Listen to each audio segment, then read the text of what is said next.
All right, Tom, what do you think about taking a phone call here?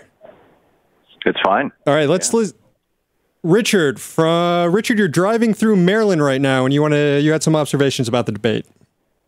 Yeah, just a quick correction. I'm actually driving through Kansas today. I drive a big rig, so they're probably using my last location when I called last Or you're time. driving really fast. Yeah, well, not in this truck. Yeah. Could if I could make a suggestion real quick, Richard, if you're driving, you're listening to us on Sirius XM, right? Yes, sir.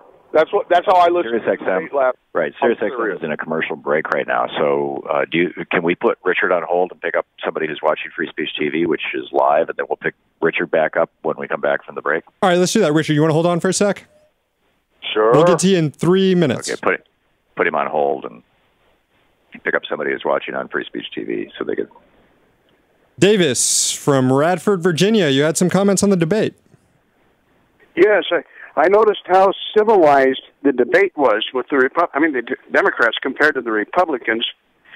And for me, the definition of civilization is when the strong finally realize it's their duty to protect the weak. And that pretty much defines the Democratic Party. And also, the Democrats, they care about the common American. And so they couldn't fight with each other very much because they're all on the same page as far as that's concerned. The Republicans, when they had their debate, the only thing that they cared about was the wealthy conservatives.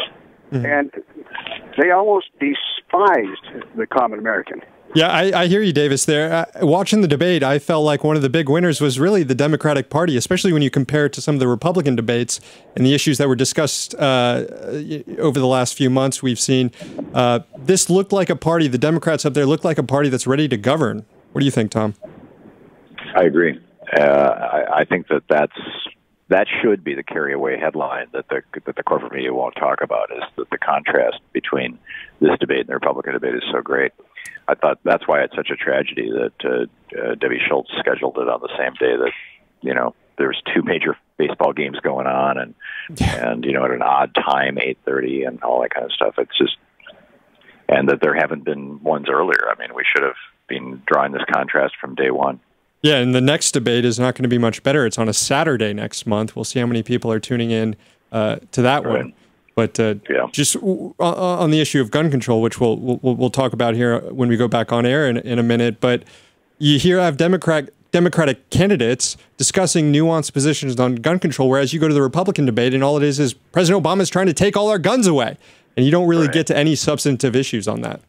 There was no demagoguery, which was great, and it's astonishing. I mean, how much there was during the Republican debate where people would just kind of make stuff up about Obama or whatever, and then toss it out like red meat, and talking Fox News sound bites basically, talking to the base. This was quite different. Well, Davis, thanks for the call there. Thank you, Davis.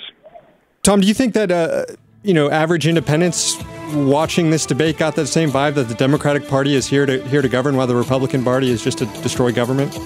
I think so, and I think the polls are going to show something very different than conventional wisdom very soon.